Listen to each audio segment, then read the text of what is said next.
Written by A Mysterious Lurker. I already planned out my entire life when I was in the last 3 months of high school. I worked my ass off to get scholarships and the grades I needed to get into any university of my choice. I even took any part-time jobs I could in order to save money to move out for university. My family lived comfortably, but couldn't really afford sending me to a different state to study, even with the loans and scholarships. So I made it work.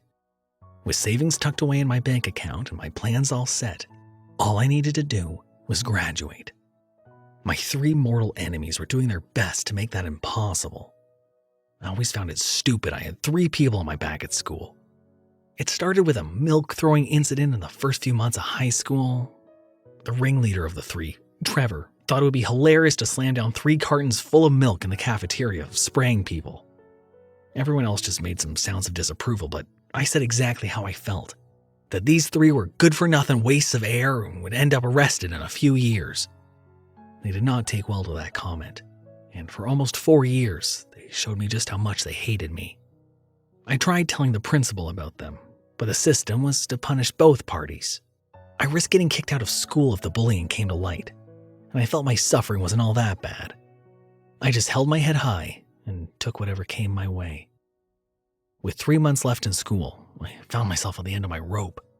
Trevor didn't just target myself. He had a long list of students he enjoyed to torment. But one of them had enough and tossed some rotten fish in Trevor's prized car in the morning. By the end of the day, the sun roasted the fish, causing the smell to be unbearable even inside the school. He had to get his car towed and professionally deep cleaned, and it still held the hint of fish smell. The person who did it knew they might get killed for the prank, so they used me as a scapegoat. Even without proof, Trevor took to the idea. While I waited for the bus home, I saw his red car screech down the street and thought nothing of it. Even after these 3 came storming out towards me, I didn't think to run. I didn't have time to do much besides curl into a ball as they gave me an undeserved ass-kicking. Despite being near a bus stop, no one called the cops or even thought to help. At least the textbooks in my backpack took most of the kicks to my stomach. They were smart enough to avoid my face during the short beating. Broken noses and black eyes tend to get more reaction out of people.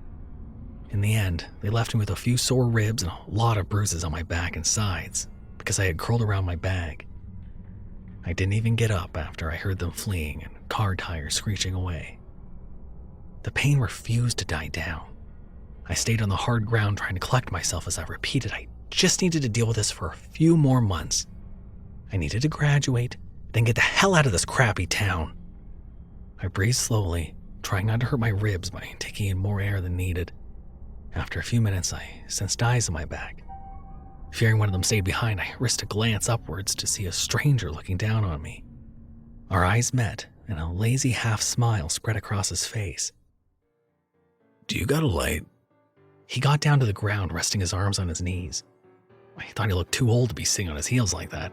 His hair completely gray, but his face without too many wrinkles. Only some crow's feet in the corners of his eyes and a set of wrinkles appearing in the corner of his mouth, making me guess he was no older than 40. I did something that I would always regret. I dug around in a small pocket of my backpack, aware of all the pains in my body as I moved. Earlier that day, I had found a cheap lighter with some life still in it. I had a bad habit of picking up anything useful. I took furniture from the side of the road to fix up and sell, or would pick up pens in the hallway at school. I didn't have a use for the lighter, and yet I still grabbed it. I held out the small orange plastic lighter for him to take. In the moment, I didn't even question why an adult like himself asked a clearly injured teenager for a lighter instead of trying to help. It took a few tries, but he lit a cigarette and held out the lighter to give back. I refused it and muttered he could keep it. The same half-smile came back and honestly gave me a bad vibe. "Nah. Did those 3 have a reason to rough you up, or were they being pricks?" The stranger asked without offering any assistance to a still injured teen. He could have at least pretended to care and not look so damn amused by the whole thing. I gritted my teeth and sat up. I wanted to get away from this weirdo. Everything about him freaked me out a little. He wore a dress shirt and a suit jacket, but the shirt was unbuttoned, showing his collarbone, and his jacket had seen better days. His voice sounded like he smoked at least a pack a day for most of his life, and he didn't put much energy in anything he said. They're just pricks. It's fine, I'll get over it, I said a bit more bitterly than I expected to sound. I could take care of them for you. After all, you sort of paid me already. He showed off the lighter in his hand and shook it once. I didn't know what he was implying, but didn't like it. He sounded ready to really do some harm to the three that just kicked my sides in, but he didn't want to help when they were attacking? Did he watch the entire thing or just come by me by chance after they left? No, he mentioned those three, so he at least saw who'd been here. I didn't trust him at all, and suddenly regretted him doing any kind of favor. It's fine, I don't... Before I could finish, he reached into his pocket and flicked over a small business card. It landed on the ground in front of me and I hesitated picking it up. The white card only with a handwritten phone number on the front. I'm only in this town for another week. You should make up your mind soon. Later, kiddo. The odd man got to his feet and took a long inhale of his cigarette. He barely acknowledged me sitting on the ground as he walked away, slightly hunched with his hands in his pockets. The card and the smell of tobacco smoke, the only traces he'd really been there. I made a mistake of tucking the card away in my bag, in a spot where it wouldn't bend. I didn't have any plans of calling him, but the paper was stiff and good for a very small study note. I didn't have any plans on rocking the boat. I ignored the three dumbasses when I went to school the next day. My parents didn't notice how stiff I walked when I arrived home that night. But my mother did see a small bruise on the side of my face. I played it off as an accidental injury. I refused to give my attackers any kind of attention. I just need to make it through a few more months and I would be in the clear. Thankfully, they seemed to move on to another target for a while. The only one who noticed my mood and did anything about it was my senior dog, Luna. When we got her, I was about 5, so she'd been with me most of my life.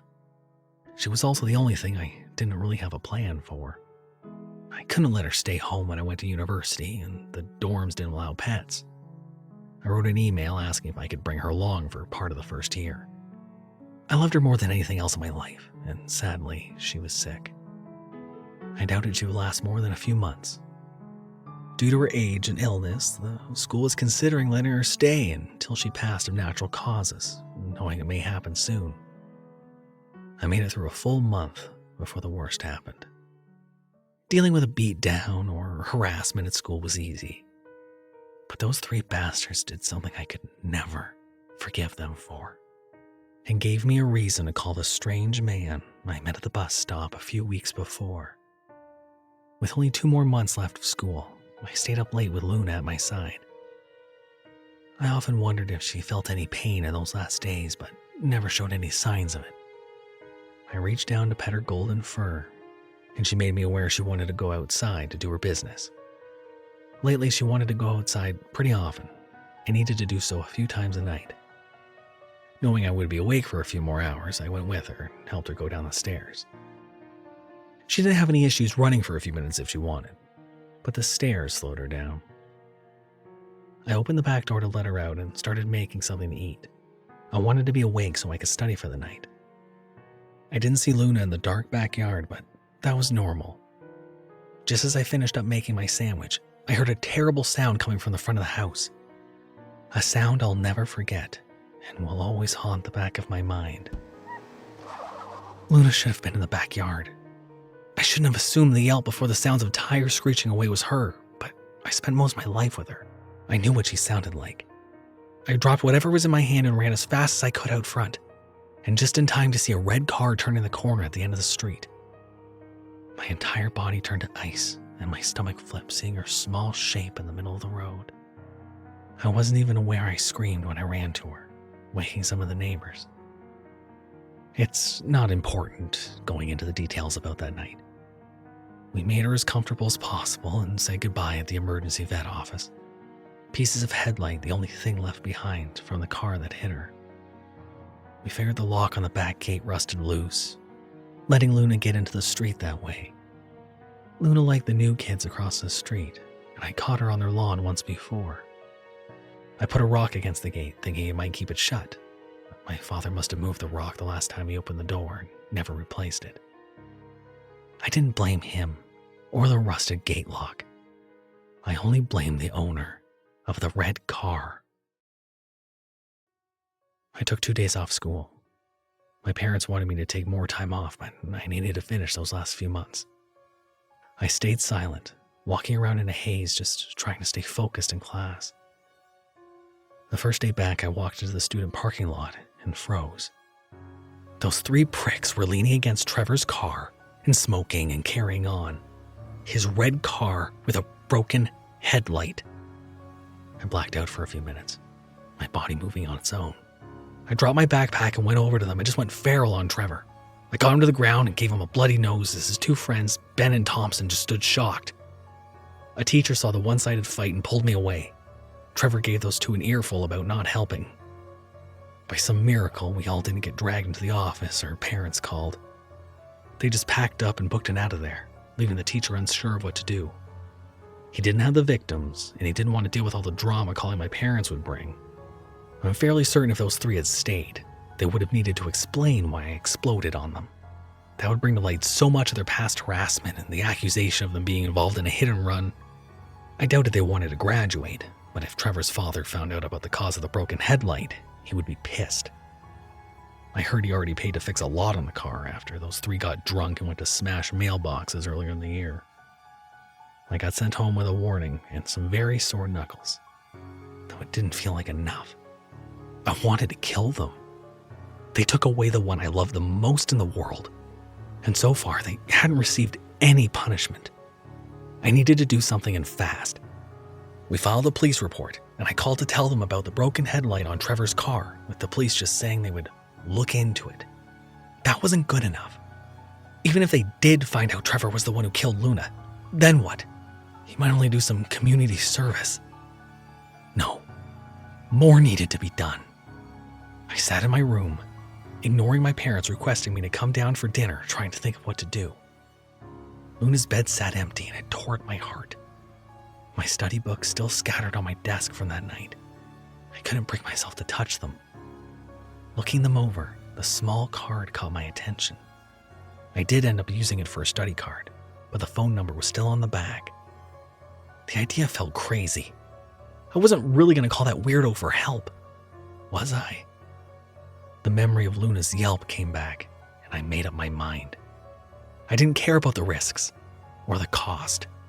I just wanted them to suffer. I pulled out my cell phone and dialed the number. It rang a few times, and I thought I was out of luck. Then it connected, and I held my breath, not knowing what to say. I didn't even know this guy's name. We met a month ago. I gave you a lighter. I blurted out, not even knowing if I reached the right person. Oh? That's right. Those 3 still giving you some trouble? Need me to deal with them for you?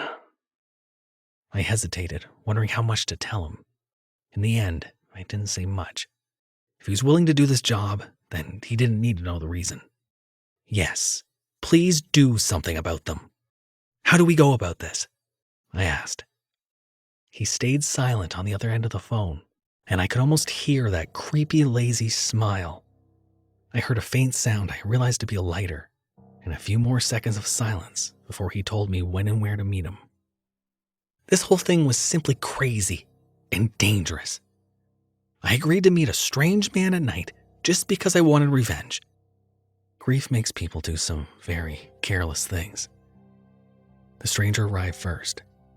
We still haven't given each other our names, and I thought that might be for the best. I slowly walked up to him, and my body turned cold again, seeing Trevor's car. How the stranger knew where it would be parked ahead of time was a mystery. Then again, there was only one bar in town that didn't care about serving teenagers, so he might have guessed where 3 troublemakers would end up on a Friday night. So, what's the plan? I asked, looking around. Trevor parked his car across the street from the bar, so it might appear he was inside the burger place and not drinking. A few people lingered outside smoking, watching us. They must know Trevor and know how much his car cost. I honestly didn't know the first thing about cars. I think his was old and cost a fortune, but that was about it.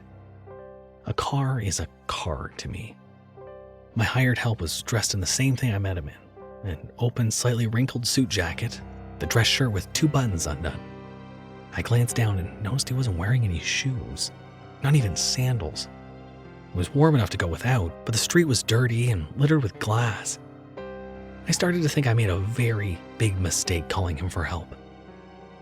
With a lit cigarette hanging out the corner of his mouth, he gave a half smile, his gray eyes almost appearing silver in the night. This is the car, right? He asked, nodding towards Trevor's parked car.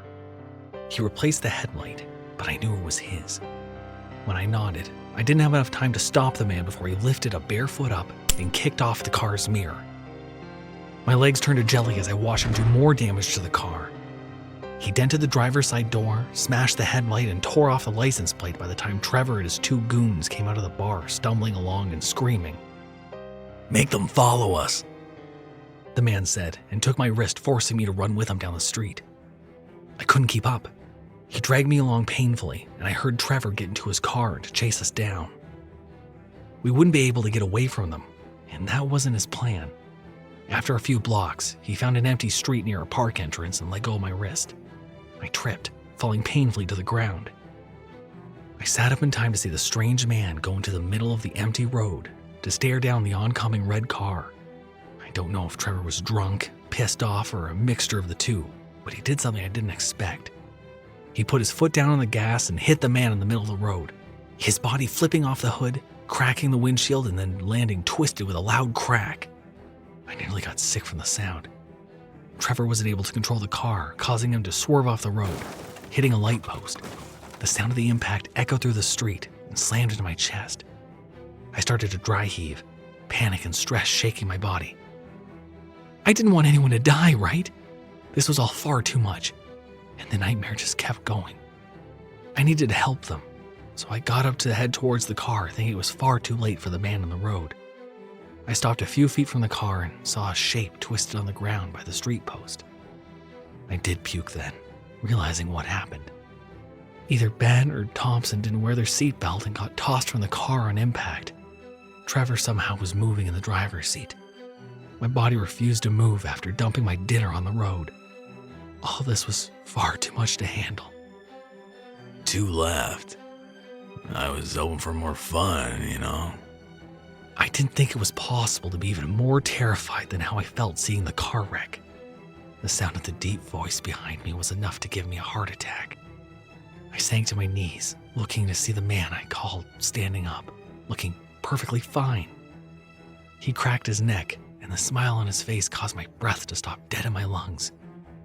I wasn't aware I called down hell on those 3 until I saw that smile. The backseat door opened and Ben fell out onto the street, his face bloody and bruised. My body refused to move, and I only watched as the man started walking over to the helpless teenager. Ben knew to run, but he didn't know why. He stumbled along, his face dripping blood as the man let him whimper and get as far as the Parkstone steps. His hands in his jacket pocket as he hunched over to look at Ben with teeth showing. I'll let you fight back. I want to have some fun, Do you have any weapons on you? A knife, a nail file, anything? The stranger asked in a tone that got more and more excited. Ben, half crawling up the stone steps, leaving spots of blood behind, started sobbing. He looked to be in such pain and didn't have a chance at getting away. He pleaded for his mother to come save him, the sounds tearing painfully at my chest. Nothing? God, you're so boring. Reaching out a hand, the man grabbed Ben's head by his short hair and slammed his face down into the stone step. Again and again.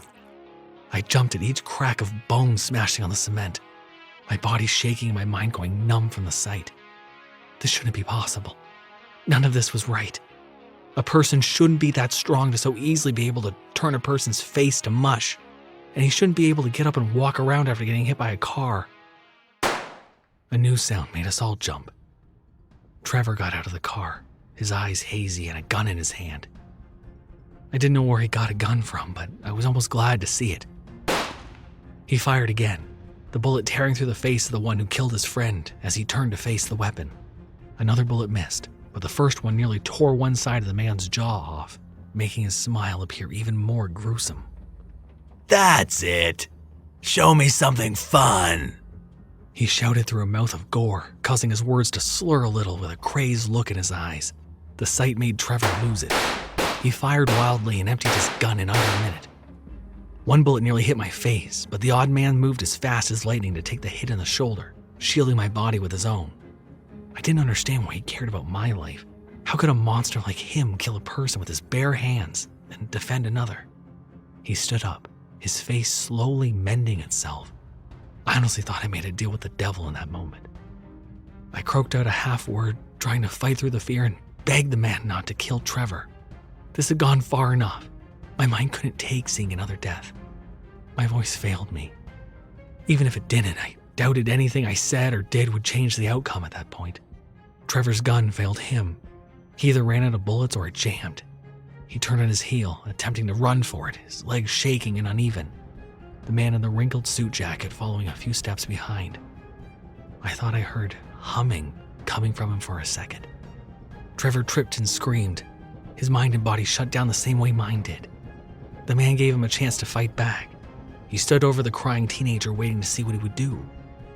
When nothing happened, the humming stopped, to be replaced by a cracking noise. I thought my mind was already overloaded, but what I saw next nearly put me over the edge into insanity. The man's face changed. Countless shapes of animal faces came from his neck, twisting into each other and shifting like liquid from different forms. Sounds from terrible creatures emanating from that terrible sight mingled into each other. All the voices trying to be heard over each other, and the cries becoming warped as if it came out through a nearly broken speaker. All at once, those shapes came down on Trevor with thousands of teeth appearing to tear into his body. Another noise came, a yelping scream from Trevor. That was very much like the last sound Luna made. I blacked out for a while. I don't think I closed my eyes. I just refused to remember what happened after I saw Trevor get ripped apart. I was vaguely aware of someone speaking and dragging me to my feet just to have my legs give out again. A sharp pain in my cheek forced my mind back to the present. A man dressed in a uniform stood and flashing lights filled the night. I saw the monster sitting on the curb with handcuffs around his wrists. His jacket looked spotless, but his dress shirt had been stained with blood. He sneered at the cop standing in front of him, rage clear on the officer's face. Did he hurt you, kid? The other cop asked, and it took me a few minutes to realize he was addressing me. I shook my head, unable to answer. I thought I heard the other cop talking with the killer, saying how the man shouldn't be in our small town for any reason. He noticed I moved my head and called his partner over to watch the cuffed monster wearing a human mask. I found a new officer standing in front of me, looking down with an expression so cold it cut through my shock. What in the ever-loving hell did those three do to deserve you calling that man over all this? He demanded in a harsh but low voice. This man knew what I'd done. He was aware that I called that man over and was the cause of the 3 deaths. I searched my brain trying to figure out what had been so important that I put all this into motion. They killed Luna, my dog. I answered meekly, still in a state of shock. All this for a dog? He asked, disgusted, and nodded towards the bloody street. One teen twisted and broken from the car crash, another with his face smashed in, the blood leaking down the stone steps, a final one in pieces scattered around the street. I looked at each one of them, my stomach turning. If I hadn't puked earlier, I would have then. My eyes landed on the stranger's face. He looked over his shoulders towards us with such a grim smile on his face it caused my head to swim. I looked up when the officer cursed, seeing a new cruiser pull up. This was a crime scene and it should be swarming with cops. A new fear started to spread in my stomach. Would they arrest me as well? It appeared like only one cop so far knew about my deal with the monster, but wasn't I still responsible in some way? I didn't have time to think about my future when a new scene played out. A pair of police came from the new cruiser, and the one that spoke with me tried to keep one back. One looked familiar, and my gut sank to the ground the moment my mind clicked to why I knew his features. I told you I would help with any cases if that mad dog came back. Now let me through, Chief. What are you trying to hide from me? The new arrival spoke, trying to look around the road. His partner grabbed his arm to drag him away, far too late. His eyes landed on the crumpled form on the steps, and it took both men to hold him back. He started to yell the dead boy's name, his dead son's name. The yells turned to screams, and all at once he became silent the moment we made eye contact. He knew who had made the phone call that ended his son's life. All three of them took a hold of him in some way, trying to keep his gun from his hand. I simply watched, almost welcoming death by his actions.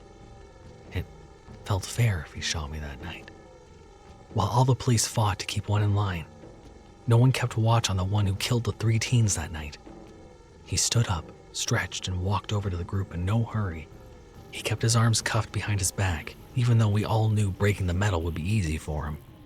The father fought harder, screaming how he wanted to kill all of us. Are you threatening the one who hired me? We met before, hadn't we? You know the deal. I protect the ones I do a job for against retaliation. If you harm one hair on that child's head, then... His calm yet arrogant tone got cut off. Or what? You'll kill me? The man shouted, face red and veins popping from his forehead. You have a lovely daughter, don't you? The words barely a whisper and almost impossible to hear from where I sat. The man went pale and limp in the hold of the others. He shook his head, not believing the threat, not wanting to believe any of this happened. You wouldn't dare hurt her. I'll kill you if you even look at her, he threatened in a weak voice. I'll have no reason to remember she even exists, as long as you forget about the one who called me. But if I do find out you went ahead and did something stupid, well, I have a skill at getting the young and pretty ones to come to me. They tend to enjoy our time together too. That smile I hated came back over his face. The idea of what his words implied caused the officer to react. He drew his gun so quickly the others didn't stop him. The smile was literally blown off the man's face. For the second time that night, his jaw hung limp and broken. He didn't fall over, but rather let the blood pour down to the ground with his head hanging down for a second. He raised it to press his forehead against the gun, gray eyes shining in the dark. He wanted to be shot again, to see the reactions of the rest when they realized a bullet wouldn't kill the monster that appeared in the night, and to watch as all hope and sense of logic was taken from the 4 adult men. The gun was taken away, so that didn't happen. I watched the officer that spoke with me take charge of the situation. He packed the cuffed and healing monster in the back seat of one of the cruisers and told one of his shaken co-workers to take me home. I prayed the last I ever saw that man was the back of his head in a cop car. I thought I was going to be arrested for my involvement. I did, in a way, hire a man to kill 3 people. That fact would hold up in court. In the moment, I felt so numb I would have accepted any sentence handed down. But oddly enough, nothing happened. The officer dropped me off in front of my place, unsure of what to say. He warned me not to leave town. I nodded and walked inside to curl up on the bed, trying to go over what happened that night. In the morning, I heard they covered the entire thing up with a fiery car crash. No mention of the murders. Just that Trevor, Ben, and Thompson died to one of them being drunk and driving into a streetlight. The bodies were so burned, and yet they already identified them. I couldn't bring myself to leave my room for months. I expected to be taken away at any moment or to have that man come by asking for more victims. I lost my scholarships and missed out on my final exams. My parents didn't have any clue why I suddenly turned into a hermit. They gently tried everything to get me back to normal, without much luck. Then they adopted a small, sick, and weak kitten. Neither of them thought it would pull through. It needed care and feeding every few hours, and that made me focus on something besides myself. I felt something besides fear and misery while caring for the small kitten. When our new pet got the all clear from the vet, I finally felt relieved. I'd helped someone. It was as if saving one life filled the void that had been created when I'd taken 3 others, but not fully filled it. We kept the kitten and named it Tabby. That small bundle of fur gave my life purpose. Over the next few years, I got my life back on track. I went to school to become a vet. I knew I couldn't save everyone that came into the clinic, but I did my best to do whatever I could for every animal I met. I almost forgot how I felt at the end of high school for a while. I even managed to move out of my parents' place and into a small apartment. Things were going just fine after so long of just trying to stay above water. And then a cat came into the clinic, a small orange one with injuries from a BB gun. He'd been starved and shot. The neighbors were the ones that brought him in. They wanted to take him home or try to keep him away from the owners. Without any proof the owner's children were the ones harming the cat, we would need to release him back to the owners, and not the caring neighbors that brought him in. That old hate came back, an anger that filled my mouth and tasted like acid. I needed to do something. I had to save this poor cat that did nothing to harm anyone. After some minor investigation, I found the parents treated their children worse than their cat. CPS had been called, but it would take too damn long for the kids to be removed. And if we returned their cat, he would die very soon afterwards. I was quickly at the end of my rope. The police didn't have time to do anything or simply didn't care. Maybe the children could be saved, but that poor little cat, they never even named him. For some reason, I kept the old study card with a certain number on the back of it. The memories of that bloody night flashed into my mind. I had no right deciding the fate of these strangers. I could just steal the cat from the clinic, but if anyone reported it, I risked losing my job. I didn't care about myself, but considered the animals I could save while continuing to work. The card felt heavy in my hand. A heavy card for a heavier choice. What weighed down on my mind most was how eager I felt calling the number. I no longer felt human if I was able to bring down death on others so easily. My sense of remorse faded a long time ago. I set the card down, deciding to only call the number if I couldn't keep the harmed cat out of the hands of the ones who wanted to kill him. If there was no other option, I resolved to call in a mad dog to solve a problem.